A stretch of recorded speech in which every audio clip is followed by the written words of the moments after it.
안녕하세요. 어느새 제 나이도 60에 접어들었네요. 하루가 왜 이렇게 눈코 뜰 새 없이 바쁜지 어느새 돌아보면 한 해가 흘러가 있는 것 같아요. 저는 달콤하고 맛있는 과일을 팔고 있어요. 과일을 사러 오는 손님들은 다양한데 늦은 시간이 되면 꼭 한 번씩 아내가 너무 먹고 싶어 하는데 혹시 지금 구매할 수 있냐고 여쭤보는 남편분들이 있어요. 늦은 밤에도 임신한 아내를 위해 맨발로 뛰어나오는 남편들을 보면 참 멋있다는 생각이 들어서 계산기도 끄고 가게를 다 접은 상황에서도 제일 예쁜 과일을 꺼내서 주게 되더라고요. 또 어린아이들 손을 잡고 오는 어머니들을 볼 때도 마음이 저절로 흐뭇해지고는 하는데요. 신나서 자기가 아는 과일 이름들을 이야기할 때면 애들이 너무 귀여워서 저도 모르게 덤을 얹어주고는 해요. 제가 과일을 판매하게 된 건 정말 우연한 기회에서 시작됐어요. 더군다나 장사할 생각은 해본 적이 없었거든요. 물론 우리 집은 대대로 사업을 운영해 왔기에 넓은 의미에서 보면 그건 역시 장사라고 할 수 있을 텐데요. 아버지의 일을 물려받을 생각은 해봤지만 따로 제가 물건을 팔러 다닐 거라고는 상상도 해보지 않았어요.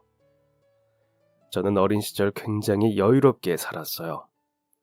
선조 때부터 물려받아온 땅과 산도 있었고 할아버지 때부터 시작했던 벽돌 공장은 아버지가 물려받으면서 사업이 나날이 커졌어요. 아버지는 워낙 사업수완이 좋은 분이었거든요. 사업에는 눈이 밝았지만 사랑에는 장님이었던 아버지는 괜찮은 집안의 여자와 결혼하라는 주변의 이야기에도 불구하고 어릴 때부터 자신이 좋아했던 아주 평범한 분과 결혼했어요. 어머니는 이름 있는 가문도 아니었고 재산이 많은 집안도 아니었어요.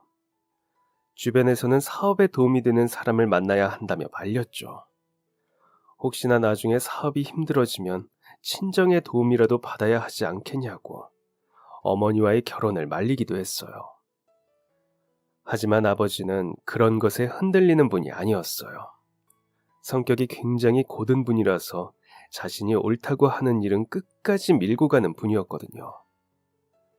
아마도 그런 점 때문에 사업도 성공한 게 아닐까 싶은 생각이 들어요. 하지만 두 분의 결혼은 주변의 축복을 받지 못해서일까 오래 가지 못했어요. 제가 태어난 이후 어머니는 폐결핵에 걸렸는데 이후에도 계속해서 몸이 약해지기 시작하면서 결국은 회복하지 못한 채 제가 3살이 되기 전에 돌아가셨죠. 보통 부모님이 아프시다가 돌아가시면 힘들게 사는 경우가 많죠. 이걸 다행이라고 해야 할지 모르겠지만 우리 집은 워낙 부자였기 때문에 어머니가 아프시다가 돌아가셨어도 제 삶이 크게 영향을 받지는 않았어요. 너무 어릴 때 어머니가 돌아가셔서 추억 때문에 그리움을 느끼지도 못했거든요. 그냥 막연하게 어머니가 계셨다면 어땠을까 하는 상상을 해보기는 했어요. 그렇지만 원래도 없던 것에 그리움을 느끼기는 쉽지 않더라고요. 아버지의 든든한 체력 덕분에 어머니가 돌아가신 후에도 저는 일하는 분들에 의해서 건강하게 잘 자랐어요. 살면서 딱히 부족함이라는 것을 느껴본 적이 없었죠. 학교에 가도 늘 제가 가진 가방, 입은 옷, 신은 신발이 가장 좋은 물품이었어요. 다른 친구들은 지금까지 한 번도 먹지 못한 빵이나 케이크, 외국 과자들도 저는 자주 먹고는 했죠. 동네에서도 워낙 큰 자리를 잡고 있었기에 아버지에게 잘 보이고 싶어 하는 사람들이 많았어요. 명절이 되면 인사를 하러 오는 사람들이나 그분들이 보낸 선물들로 거실이 꽉 차고는 했거든요. 아버지와 인연을 맺고 싶어서 일부러 사돈의 팔촌, 기억도 나지 않는 친척이나 친구의 이름을 파는 분들도 있었어요. 어떤 분들은 심지어 자기 딸이나 아는 사람과 아버지를 재혼시키고 싶어서 억지로 소개하기도 했죠. 하지만 원래도 꼿꼿한 아버지는 그런 것에 쉽게 흔들리지 않았어요. 그래서 일부 사람들은 아버지를 재수없는 사람이라고 표현하기도 했어요. 앞에서는 웃고 있었지만 뒤에서는 저 양반 언제 한번 크게 코 깨질 거다라고 악담을 하는 분들도 있었죠. 아버지는 밖의 사람들에게는 늘 강단 있게 행동했지만 집안에서는 누구보다 인자하고 좋은 분이었어요. 저는 가끔 사람들이 아버지를 흉보는 게 이해가 되지 않았죠. 우리 집에서 일을 하고 계시는 분 중에 20년, 30년 이상을 함께 하기도 했거든요. 아버지의 인성이 좋지 않았다면 아마 그렇게 오랜 시간을 함께하지 못했을 거예요. 그래서 우리 집에서 일하는 분들은 다들 아버지를 좋아했어요. 존경하기도 했고요. 아버지는 우리 집을 위해 애써주시는 분들에게 더욱 예의를 갖춰야 한다고 저에게도 늘 강조하셨어요. 너를 잘 돌봐주셔서 내가 밖에서 걱정 없이 일할 수 있는 거야. 그리고 집안이 시끄럽지 않고 잘 돌아갈 수 있는 것도 늘 그분들이 애써주기 때문이란다. 우리 집안도 공장도 지금의 자리까지 올 수 있도록 한 것은 내 능력이 아니라 열심히 애써주는 직원들 덕분이란다. 가장 낮은 곳부터 귀 기울이고 그리고 두루 살펴야 한다는 사실을 너도 늘 잊지 않았으면 좋겠다. 사랑하고 존경하는 아버지는 어쩌면 마음속에서 어머니가 너무 그리웠던 걸까요? 티는 내지 않았지만 하루빨리 어머니를 보고 싶었던 걸지도 모르겠어요. 제가 고등학교에 막 입학했을 때 아버지는 큰 병에 걸려서 쓰러졌거든요. 어느 날 학교에서 돌아와 보니 일하는 분들이 다들 침울한 표정으로 있었어요.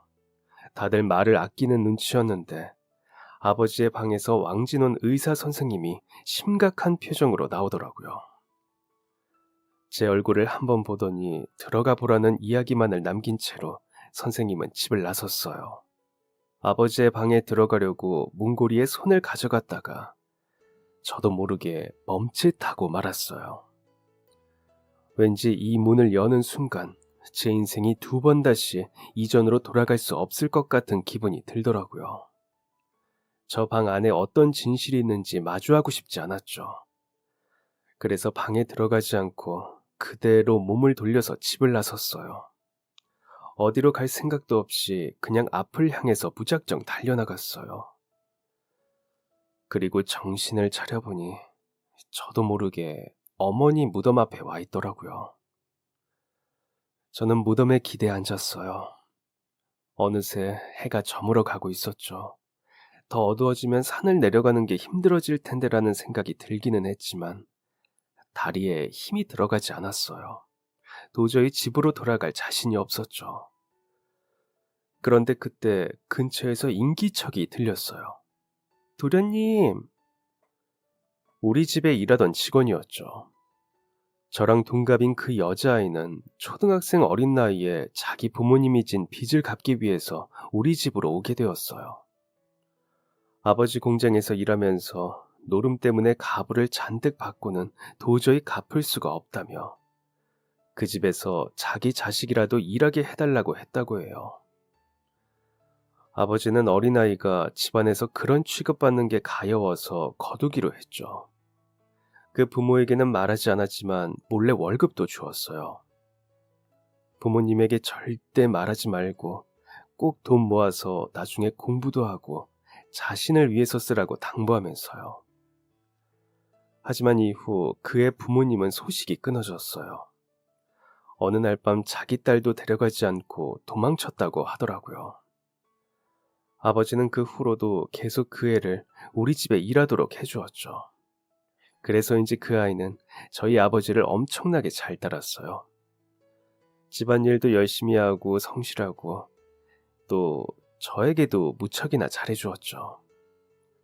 저도 나이든 어르신들이 많은 집안에서 또래는 별로 없다 보니 그 애를 은근히 챙겨주었고요. 여기 어떻게 왔어? 왠지 여기 계실 것 같았어요. 얼른 내려가요. 다들 기다려요. 사장님이 걱정 많이 하세요. 싫어. 안 갈래. 아까 의사 선생님 다녀간 것 때문에 그래요? 음, 아버지, 평소에는 감기도 안 걸리시는 분이잖아. 요 며칠 안색도 나빴는데 선생님까지 다녀가신 것 보면, 그런 거 보면. 그 아이는 조용히 제 옆에 와서 앉았어요. 도련님, 저도 자세한 건 몰라요. 하지만 사장님 건강에 문제가 있는 것 같아요.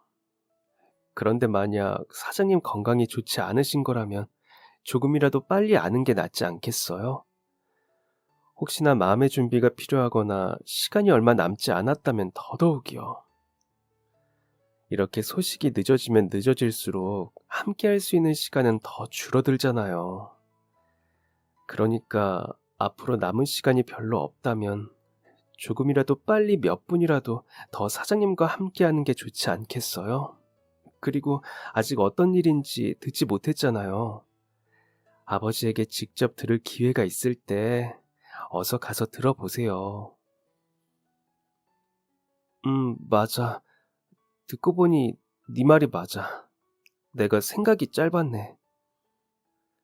사장님 속 썩이면 건강이 더 안 좋아지실지도 몰라요.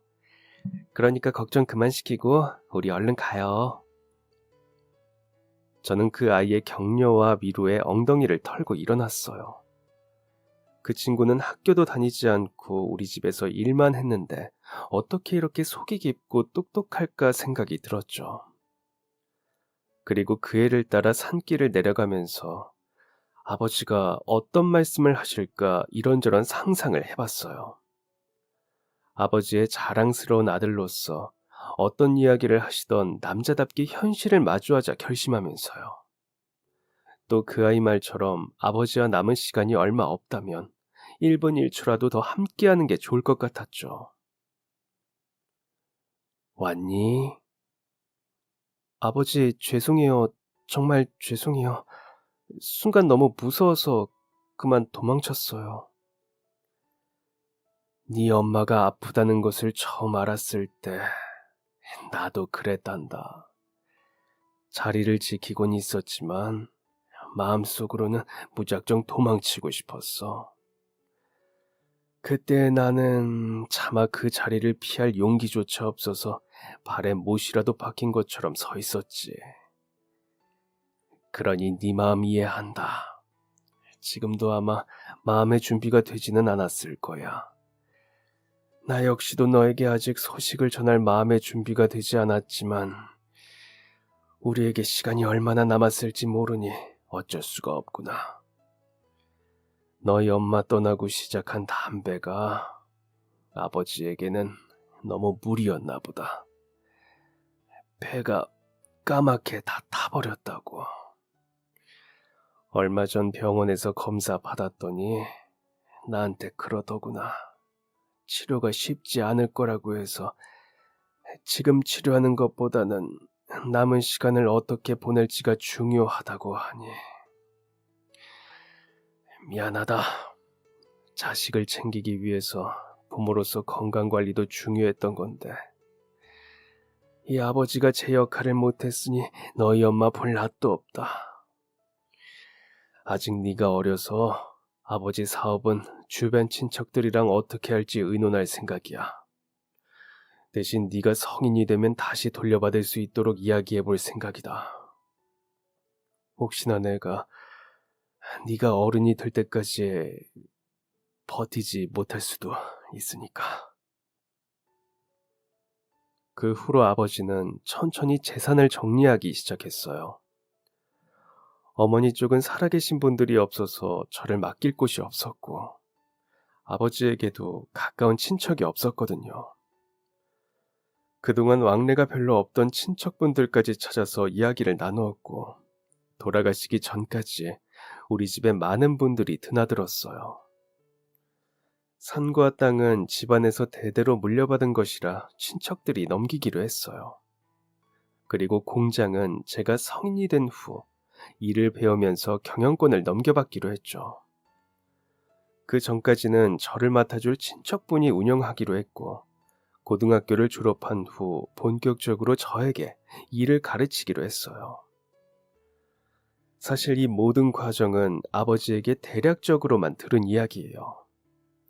아버지가 아프다는 것도 받아들이기 힘들 텐데 저에게 너무 큰 부담을 주고 싶지 않다며 공장 운영이니 사업이니 하는 복잡한 일들은 나중에 성인이 된 후 천천히 진행하기로 했거든요. 그로부터 1년이 다 되어 갔을 때쯤 아버지는 결국 세상을 떠나셨어요. 1년여간 함께 시간을 보내면서 마음의 준비를 했음에도 막상 아버지의 마지막을 보니 눈물이 멈추지를 않더라고요. 그래도 씩씩하게 이겨내고 싶었어요. 하지만 현실은 생각보다 쉽지 않더군요. 아버지가 돌아가신 후 알게 됐어요. 그동안 제가 얼마나 온실 속 화초로 자랐는지요. 아버지의 그림자가 얼마나 대단했는지 말이에요. 아버지가 돌아가시고 나니 세상은 180도 달라졌거든요. 가장 먼저 변한 건 사람들의 태도였어요.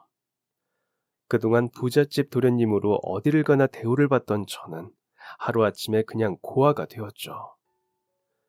부모님이 돌아가셨다고 안타까운 시선을 보내는 분들도 있었지만 그동안 저희 집안에 시기와 질투를 가지고 있던 분들은 대놓고 저를 무시하기 시작했어요. 이런 취급을 받는 이유는 아버지가 돌아가신 탓도 있지만 더 이상 제가 가진 것이 없는 이유가 더 컸던 것 같아요. 아버지가 돌아가시자마자 정말 무섭게도 주변 사람들이 너도 나도 재산을 빼앗아 가기 시작했거든요. 친척들 명의로 전부 돌려놓은 탓에 제 앞으로는 아무것도 남지 않았어요. 그나마 공장을 얻은 친척이 저를 데려갔지만 그건 사실상 사업을 자신이 가져가기 위해서 명목상으로 제 보호자 역할을 하던 것뿐이었죠. 평생을 힘든 일을 안 해보고 곱게만 자랐던 저는 친척과 함께 살면서 처음으로 잡일을 해봤어요. 설거지나 빨래는 물론이고 장작을 패오라고 시키거나 쌀이나 무거운 물건을 일부러 먼 장에서 사오라고 시키기도 했어요. 집에 차도 있고 자전거도 있는데 굳이 제 발품을 팔아서 배달시키고는 했죠. 그리고 종종 아버지를 시기하던 사람들은 제가 발품을 팔아 집안일을 하는 것을 보고 고소하게 생각했어요. 학교에서의 처지도 완전히 달라졌어요. 돈 있는 집안이라고 저에게 잘 보이려고 하던 친구들은 이제는 저보고 머슴살이를 한다며 비아냥거렸죠. 학교 선생님 중에도 저를 이전과 대놓고 다르게 대하는 분들도 있었어요. 등굣길에 괜히 저를 잡아서 별것도 아닌 일로 혼을 내기도 했죠. 아버지가 돌아가신 것만으로도 마음이 힘든데 그 어디에서도 제 마음을 둘 곳이 없었어요. 몸도 마음도 너무나 힘들고 피곤했죠. 온실 속 화초는 갑작스럽게 험악한 언덕 위에서 사는 게 쉽지 않았어요. 마음이 힘들 때마다 저는 어머니와 아버지 무덤에서 시간을 보내고는 했어요. 그리고 그럴 때면 어떻게 알았는지 우리 집에서 전에 일하던 동갑이 나이를 마주쳤죠. 여기 있을 줄 알았어요. 그 애는 늘 그렇게 이야기하면서 직접 만든 주먹밥을 주기도 하고 어디서 챙겨왔는지 제가 좋아하던 간식을 나눠 먹기도 했어요. 제가 부잣집 아들이든 아니든 늘 똑같이 대해주는 사람은 그 애밖에 없었죠. 그래서 더 그곳을 찾았던 것 같아요. 부모님 곁에 있어서 마음이 편해질 뿐 아니라 아버지가 돌아가시기 전처럼 저를 똑같이 대해주는 사람을 만날 수 있으니까요. 저는 신기하게도 그 아이 앞에서는 제 힘든 마음을 쉽게 털어놓을 수 있었어요. 집안에서 어떤 취급을 받는지, 시장 사람들도 학교에서도 다들 저를 어떻게 대하는지 이야기하고는 했죠. 그 애는 저를 비난하거나 억지로 위로하려 하지 않고 그저 옆에서 묵묵하게 들어주었어요. 조금만 견디면 이제 성인이에요, 도련님. 도련님 성인 되고 나면 많은 게 달라질 거예요. 사장님이 준비를 많이 해두셨잖아요. 아니야, 그런 것도 이제 필요 없을 것 같아. 친척들이 하는 이야기를 몰래 들었는데 마지막에 아버지 유언이 바뀌었다고 하더라. 내 앞으로 남겨진 게 아무것도 없다고 했어. 전부 친척분들이랑 같이 사업을 운영하는 사람들 몫으로 남겼다고. 그럴 리가 없는데. 사장님이 그러실 분이 아닌걸요? 그렇다고 해도 소용없어. 내가 할 수 있는 건 하나도 없는걸. 아버지의 유언장을 작성할 때 나는 없었고, 변호사에게 전에만 들었을 뿐 내가 직접 본 것도 아니고, 그리고 법이나 사업에 대해 내가 아는 것도 없으니 감히 나설 수도 없어. 그래도... 근데 그래도 괜찮아. 아니, 괜찮을 것 같아. 그동안 너랑 고민을 나누면서 나도 많이 강해졌거든. 네 말처럼 나는 아버지를 닮았으니까 분명 무슨 일이든 훌륭하게 해낼 수 있을 거야. 어쩌면 아버지처럼 멋진 사업가가 될지도 몰라. 그리고 예상했던 것처럼 성인이 되자마자 친척들은 이제 제 할 일을 다 했다는 듯이 저를 쫓아내더라고요. 땅과 산, 그리고 커다란 공장은 뒤로 한 채 고작 30만 원을 제 손에 쥐어주면서 이제 어른이니까 나가 살라고 하더라고요. 지금 생각해보면 변호사를 찾아 법적인 조언을 얻어 재산을 돌려받기 위해 다툴 수도 있었을 텐데, 그때 저는 정말 아무것도 몰랐어요. 그리고 한편으로는 그 모든 것에서 그냥 다 내려놓고 벗어나고 싶다는 생각도 했고요. 그래서 30만 원 줄 테니까 이거 먹고 떨어져라라는 듯이 저를 내쫓는 그들의 소원을 들어주기로 했죠. 수중에 단돈 30을 들고 고향을 떠나려고 하는데, 어떻게 알았는지 우리 집에 일하던 그 아이가 버스 터미널에 나왔더라고요. 여기서 뭐해? 저도 같이 가려고요. 그동안 사장님과 도련님 때문에 여기 남아있던 거예요. 그런데 도련님이 떠나면 제가 남아있을 이유가 없거든요. 이제 사장님도 안 계시고, 그리고 사장님이랑 약속했어요. 도련님, 끝까지 잘 챙겨주겠다고요. 나 고작 30만 원밖에 없어. 그게 전부야. 그동안 모아둔 돈도 없고. 이거 가지고 떠나서 당장 살 집도 구하기 힘들 수도 있어. 괜찮아요. 그동안 일하면서 제가 돈을 모았거든요. 물론 저도 많은 건 아니지만 그래도 같이 합치면 당장 길에서 잘 걱정은 안 해도 될 거예요. 그래도 저 그동안 사장님이 저에게 잘해주셔서 은혜 때문에만 도련님 곁에 있던 게 아니에요. 아마 제 마음은 도련님도 눈치채셨을 거예요. 그러니까 같이 떠나기로 결심한 건 책임감이나 다른 마음 때문이 아니에요. 그냥 제가 어디든 같이 있고 싶어서 그래요. 얼마나 바닥부터 시작하던 상관없어요. 이미 그런 거에는 익숙하거든요. 저 역시 아버지가 돌아가신 후 그 아이에게 많은 위로를 받으면서 남몰래 좋아하고 있었어요. 우리는 서로의 마음을 확인하고 태어날 때부터 함께했던 동네를 떠났어요. 둘이 합쳐서 60만 원 정도를 들고 무작정 대도시로 떠났어요. 그리고 도착하자마자 달방 하나를 구하고 주변을 돌아다니면서 일자리를 찾았죠. 저 때문에 동네까지 떠나온 여자를 먹여 살려야겠다는 책임감이 생겼어요. 제가 힘들 때 곁을 지켜준 사람이었기에 하루라도 빨리 안정적인 삶을 선물해주고 싶었죠. 근처에 시장이 있었는데 마침 한 과일 도매 상점에 일자리를 얻었어요. 새벽부터 오후까지 열심히 배달하던 중에 어떤 시장의 한 모퉁이에 나온 가판대 하나를 발견했어요. 물어보니 옆에 뻥튀기 가게 사장님이 자기 자리인데 장사가 잘 되지 않아 축소하려고 비워놨다며 쓰고 싶으면 쓰라고 하더라고요. 저는 주별로 3만 원씩 세를 내기로 하고 가게 옆에 있는 작은 가판대에서 과일을 올려두고 팔기 시작했어요. 새벽부터 도매시장에서 과일을 배달하고 몇 개를 저렴하게 사와서 오후부터는 가판대에서 판매를 시작했죠. 도매시장 사장님이 저를 예쁘게 봐주셔서 거의 원가에 구입할 수 있도록 해준 덕분에 새벽에 입고된 신선한 과일을 저렴하게 때울 수 있었어요. 작은 시장이지만 근처에 사는 분들이 꾸준히 찾는 곳이라 매일 얼굴을 보는 사람들이 많아졌어요. 그냥 나무 판매대 위에 바구니만 대충 얹어두고 과일을 담아서 판매하는데도 어느새 손님들이 여기 품질이 좋다면서 찾아와 주시더라고요. 처음에는 사과도 한두 개 낱개로만 사가던 분들도 여기 제품이 유난히 맛있다면서 나중에는 혹시 박스로는 안 파냐고 찾기도 했어요. 손님들이 늘어나면서 가판대도 점점 구색을 갖춰갔어요. 직접 재료를 사서 과일을 포장도 했어요. 저를 따라와준 친구가 워낙 손재주가 좋아서 예쁘고 꼼꼼하게 금방 포장을 하더라고요.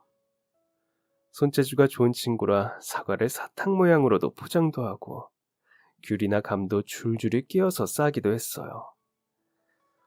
얼마나 넉살도 좋은지 과일을 잘라서 지나가던 분들에게 시식해보라고 주면서 장사를 도왔죠. 저도 거기에 힘을 얹어서 손님이 너무 없을 때는 과일을 들고 시장 주변을 크게 한 바퀴를 돌면서 판매하기도 했어요. 가판대에서 시작한 저희 가게는 조금씩 매출이 늘어났고 우리는 돈을 모아서 오래된 중고 트럭을 한 대 구입했어요. 트럭으로 동네를 돌면서 과일을 팔 생각이었죠. 그리고 트럭을 구입하면서 2년 가까이 미뤄왔던 혼인신고도 진행했어요. 괜히 제가 붙잡아 두다가 고생만 시킬까봐 계속 미루고 있었거든요. 낡아빠진 트럭이었지만 드디어 저희에게도 나름의 재산이 생겼고 사업을 확장하게 되었으니 이제는 둘이 함께 가정을 꾸려도 되겠다는 자신감이 생겼어요. 그동안 나 때문에 고생 너무 많았지? 앞으로 내가 더 열심히 해서 그동안 애써준 거 후회하지 않게 해줄게.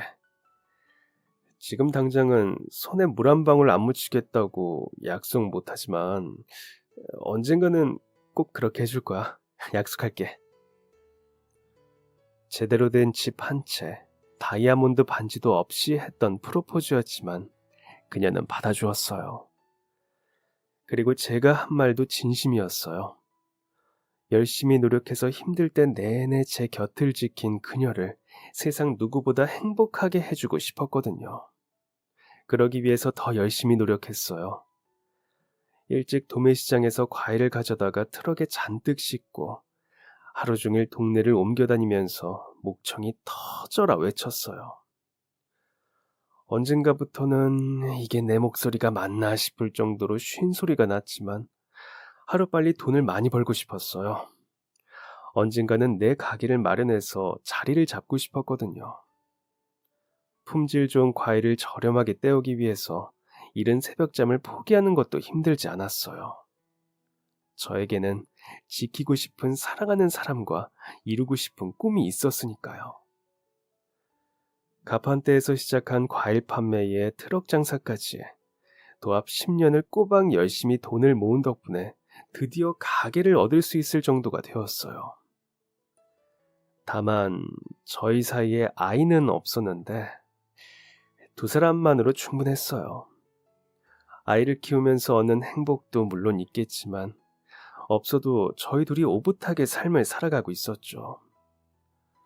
오래된 트럭의 수명도 이제 점점 다해가던 중 한 동네에 작은 가게 하나를 발견했어요. 물어보니 권리금도 없고 세도 엄청 저렴하더라고요. 위치가 좋은 편은 아니었지만 조용한 동네의 구석에 있고 주변에 주택가들이라 나쁘지 않다 싶었어요. 그래서 아내를 데리고 같이 가게를 보러 갔죠. 여기 왠지 느낌이 좋은데 바로 앞에 꽃나무인가 봐. 봄 되면 예쁘게 피겠다. 앞쪽에 햇빛도 잘 들어오고 위에 천막도 있어서 과일 내놔도 걱정 없겠어. 내부도 깔끔해서 공사할 것도 없겠다. 당신이랑 나랑 페인트 칠만 좀 하고 꾸미면 구색이 갖춰지겠는데? 어떻게 이런 곳을 찾았어? 난 너무 좋은데? 아내의 마음에도 쏙 들어서 저희는 바로 계약했어요. 건물주는 나이 지긋한 어르신이었는데 젊은 부부가 알뜰살뜰히 모아서 가게를 차린다고 보기 좋다며 간판을 선물로 달아주셨어요. 시작부터 좋은 도움을 받으니 왠지 긍정적인 기운이 더 강하게 느껴지더라고요. 아내와 둘이 좋아하는 색을 골라 예쁘게 벽도 칠하고 가판대도 칠했어요.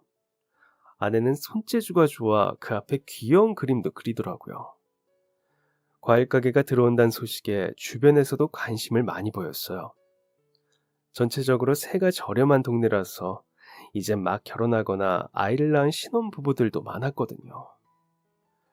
일주일간 오픈 이벤트로 서비스도 팍팍 드리고 그 덕에 손님도 확실하게 모으고 홍보도 잘 됐어요.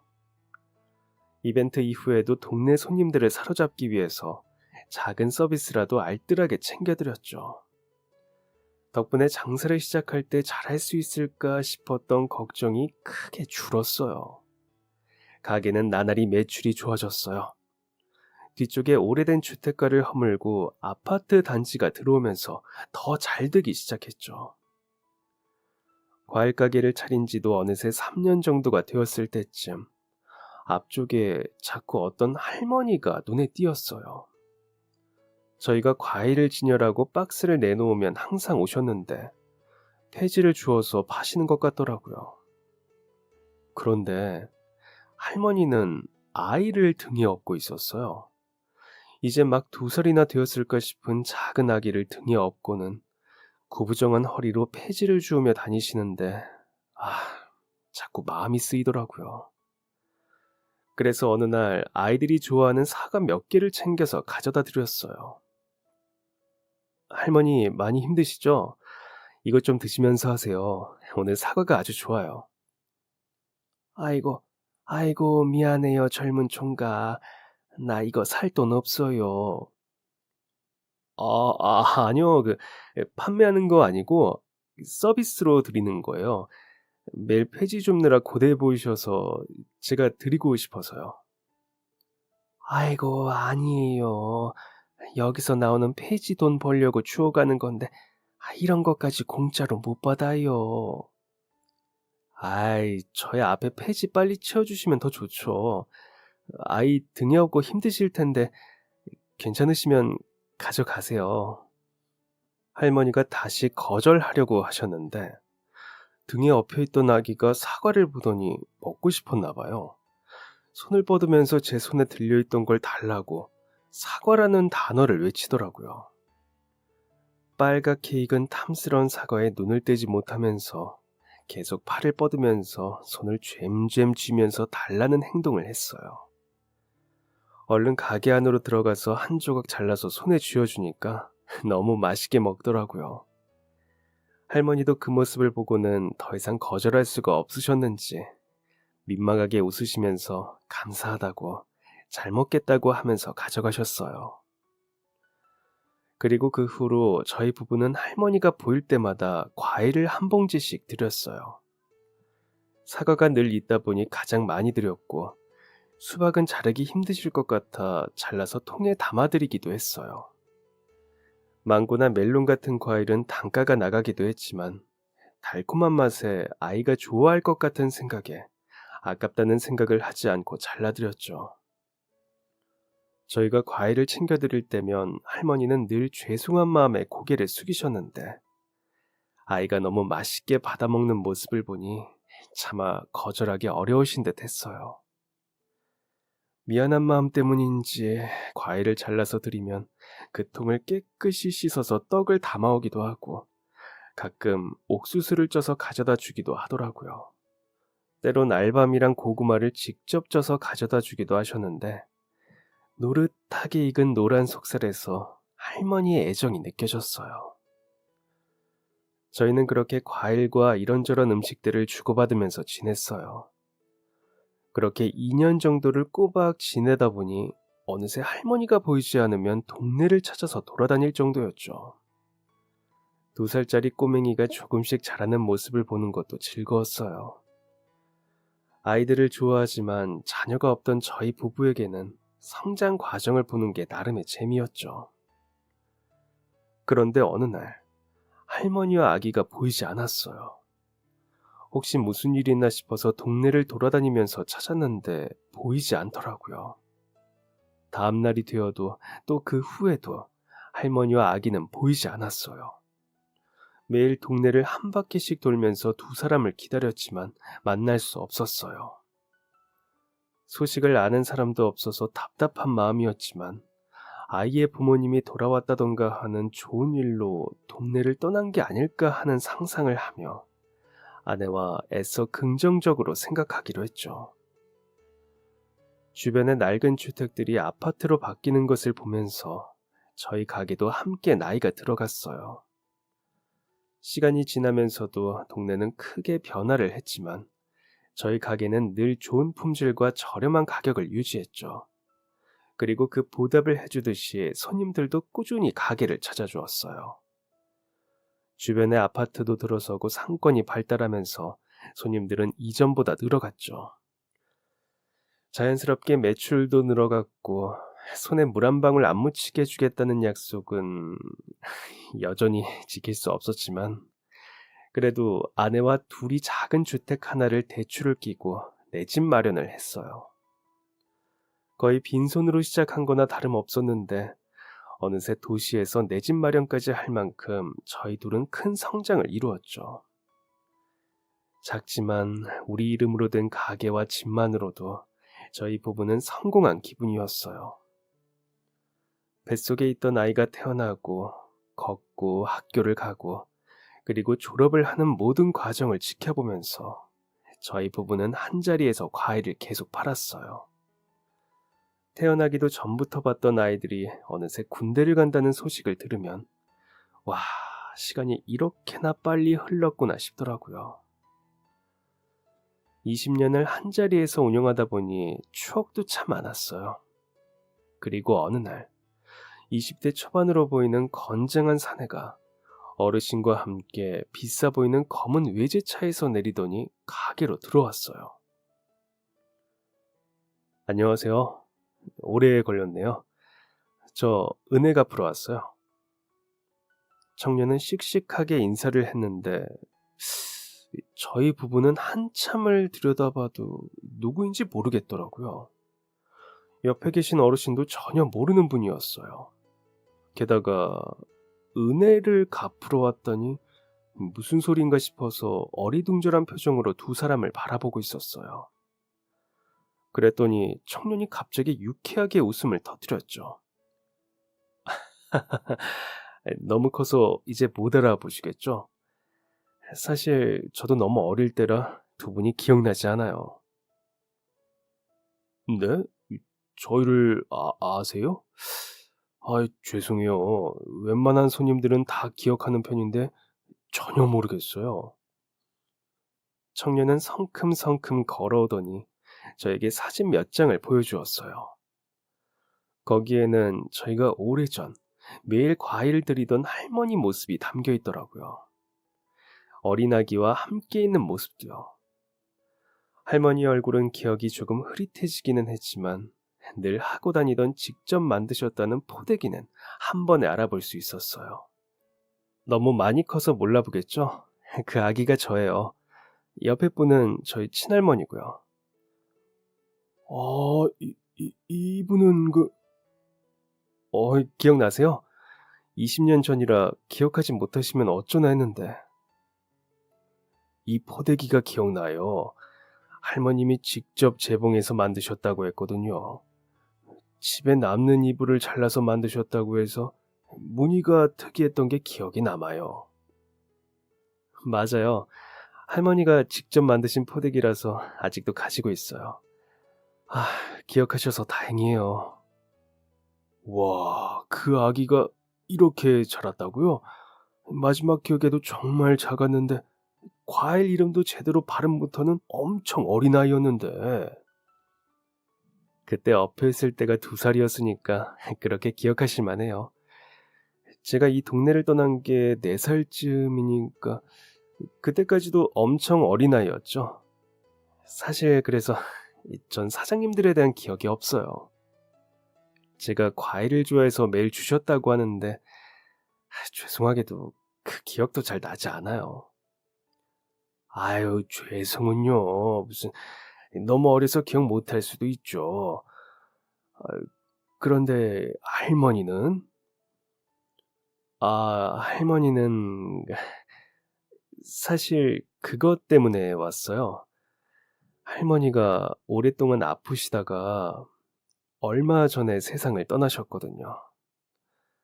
췌장이 안 좋아지셔서 거의 10년 넘게 병원과 집에 왔다 갔다 하시면서 몹시 아프셨어요.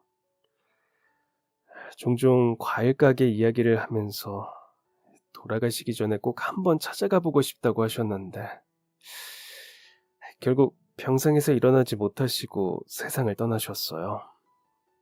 그리고 마지막으로 떠나기 전에도 과일 가게 사장님들한테 꼭 감사한 마음을 보답하고 싶으시다고 저한테 신신당부하셨어요. 당시 쌀 사 먹이기도 바빠서 과일은 꿈도 못 꿨는데 마음씨 좋은 사장님들 덕분에 비싼 멜론이니 망고도 먹여볼 수 있었다고요. 또 그냥 공짜로 주는 과일인데도 늘 제철에 가장 좋은 것만 골라서 주셨다고. 할머니가 연세가 많으셔서 무거운 과일은 자르기 힘들까봐 직접 잘라서 주기도 하셨다고. 저도 나중에 이야기 듣고 너무 감사하더라고요. 비록 전 기억은 나지 않지만 그렇게 좋은 분들이 있구나. 그런 분들에게 도움을 받았구나 싶었어요. 전애들은 저도 가슴이 벅차오르고 따뜻해졌는데 직접 그 상황을 겪으신 할머니는 더 크게 와닿았을 거예요. 그래서 정말 너무 감사하다고 나중에 꼭 은혜를 갚고 싶다고 자주 저한테 이야기하셨어요. 마지막 말씀도 과일 가게에 보답하고 싶다는 이야기라 많이 늦었지만 이렇게 찾아오게 됐어요. 그랬군요. 할머니가 그렇게 아프시다가 돌아가셨다니 마음이 많이 안 좋네요. 조금만 더 일찍 알았다면 살아계실 때 인사라도 드리러 갔을 텐데 한 번 더 뵙지 못해 안타깝네요. 저희야 뭐 파는 과일 몇 개를 드린 것뿐이었어요. 그렇게 대단한 일은 아닌데 오히려 아픈 할머니 모시고 청년이 고생 더 많았겠어요. 아니에요. 몸이 아프기는 하셨지만 마음은 그 어느 때보다 편하셨을 거예요. 저도 형편이 좋아져서 할머니 모시면서 힘들게 살지는 않았어요. 여기 같이 오신 분이 할머니 남동생이신데 저희가 이 동네를 떠난 이유가 두 분이 다시 만나게 되어서거든요. 할아버지는 선박 사업을 운영하면서 재력이 상당해서 전부터 할머니를 많이 도와주셨다고 해요. 저희 부모님이 사고로 갑자기 돌아가시면서 제가 혼자 남았는데 할머니가 키우지 않으시면 보육원으로 가야 할 상황이었어요. 물론 할머니는 형편이 좋지 않았고요. 안 그래도 그동안 남동생에게 신세를 지는 것도 미안했다고. 그래서 자기 자식이 두고 간 손주까지 돕겠다고 할 것 같아 부담을 주고 싶지 않아 소식을 끊었다고 하더라고요. 그 후로 나라에서 나오는 지원금이랑 폐지를 팔아서 번 돈으로 힘들게 절 키우셨고요. 성남 할아버지, 그러니까 할머니의 남동생이고 저에게는 친외종조부예요. 계속해서 할머니를 찾으려고 수소문하다가 마침내 찾게 된 거죠. 손주를 위해서도 같이 사는 게 좋지 않겠냐고 할아버지가 설득해서 저희 두 사람은 성남으로 이사를 가게 됐어요. 할머니는 병원 다니면서 치료도 받을 수 있었고 저도 생활이 안정적으로 바뀌었어요. 공부도 적극적으로 지원해 주셔서 국내에서 제일 좋은 공대에 입학도 했어요. 대학 등록금까지 할아버지가 다 내주셨고요. 아이고, 할머니가 그동안 고생이 많으셨겠어요. 저희도 할머니가 어린 아기를 등에 업고 힘들게 폐지 줍는 모습을 보고 안쓰러워서 그냥 지나칠 수가 없었어요. 자꾸만 마음이 쓰이더라고요. 할머니 마지막 부탁이었어요.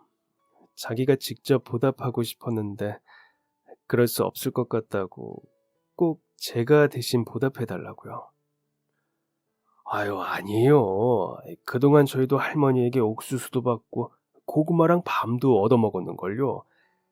이미 저희에게 충분히 보답해 주셔서 신경 쓰지 않아도 괜찮아요. 아, 안 됩니다. 저희 할머니 마지막 소원이었어요. 손주가 되어서 그냥 지나칠 수 없죠. 감사해요. 덕분에 예쁘고 맛있는 과일 먹고 잘 컸습니다. 정말, 정말 감사해요. 저와 할머니가 가장 힘들었을 때 챙겨주고 도와주셔서. 청년은 다시 한번 고개를 숙여서 인사를 했어요. 옆에서 이야기를 듣던 어르신도 제 손을 잡으면서 정말 고마웠다고 하시더라고요. 자신이 없던 때에 누나를 도와줘서 너무 감사하다며 세상을 떠날 때까지 좋은 기억을 가지고 가셨다고요. 비싼 한우를 사오셨길래 저희는 그냥 받기만 하기 그래서 같이 구워서 드시고 가라고 붙잡았어요. 같이 고기를 구워 먹으면서 이야기를 나누고 집으로 돌아가는 길에 과일도 챙겨드렸죠. 어르신은 왜 누나가 이 가게를 그렇게 오래 기억했는지, 사장님들에게 꼭 보답하고 싶다고 했는지 알 것 같다면서 청년과 즐겁게 함께 돌아갔어요. 그리고 얼마 후 청년과 어르신은 다시 저희 가게에 나타났더라고요. 무슨 일인가 싶었는데 저희 보고 가게를 옮기면 어떠냐고 물어보았죠. 저희는 이 동네에 오래 정이 들어 망설였어요. 그랬더니 그럼 멀리 가지 않고 역 바로 앞에 나온 곳으로 옮기면 어떠냐고 물으시더라고요. 너무 좋은 곳이기는 하지만 세가 비싸서 어려울 것 같다고 하니 그건 걱정하지 말라고 하셨어요. 부동산에 아는 분이라도 계시는가 했는데 얼마 후에 완전 역세권 가게를 계약했다며 오셨더라고요. 저희는 무슨 말인가 싶어 깜짝 놀랐는데 가게를 선물로 주겠다고 하셨죠. 아이고, 어르신, 이게 어떻게 선물이에요? 과일 몇 개 드린 거로 가게를 받을 수는 없어요. 그 과일 몇 개가 우리 누나랑 내 손주에게는 너무 큰 선물이었어요. 애 굶기지 않으려고 늘 걱정하면서 배집한 돈으로 엄두도 낼 수 없는 걸 그쪽이 선물한 거예요. 사장님들에게는 과일 몇 개일지 몰라도 누나에게는 열심히 일해도 손주에게 줄 수 없던 걸 받은 거였어요. 준 사람에게는 별거 아닐지라도 받은 사람에게는 이만큼의 가치가 충분합니다. 이 정도는 해야 제가 누나 볼 낯이 생겨요. 그러니까 받아주세요. 고개까지 숙이며 계약서를 내미는 어르신의 부탁에 저희 부부는 난처한 듯 웃었어요. 그리고 계약서에 서명하고 가게를 옮기게 되었죠. 그리고 저희가 받은 선물은 새로운 가게뿐만이 아니었는데요.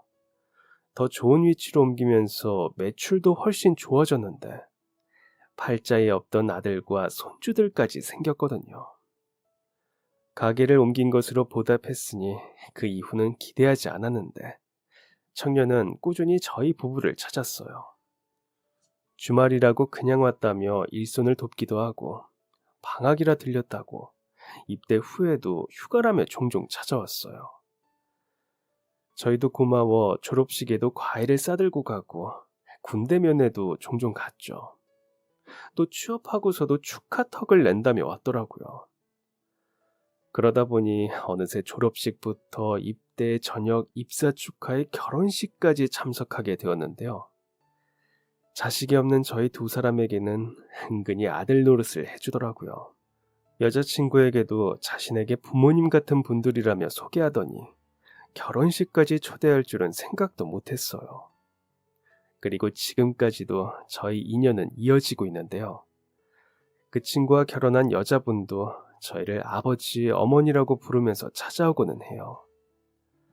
저희 역시 아들이 생겼다는 마음으로 두 사람을 챙기고 있는데요. 얼마 전 아이가 생겼다는 소식을 전해서 이번 주말에 찾아온다길래 선물로 예쁜 과일만 따로 챙겨놨어요.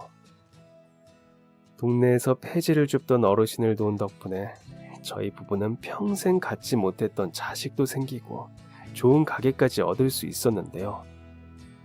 가장 낮은 곳부터 챙겨야 하던 아버지의 말씀처럼 남들이 신경 쓰지 않는 곳까지 마음을 쓴 덕분에 이런 행운을 얻은 게 아닐까 싶어요. 잘 가르쳐준 아버지에게 감사한 마음이 들면서 저와 아내도 새로 태어날 아이에게 좋은 뜻을 남길 수 있었으면 좋겠네요. 그럼 지금까지 사연 들어주셔서 감사합니다. 사연이 재미있으셨다면 구독과 좋아요 부탁드려요. 감사합니다. 안녕히 계세요.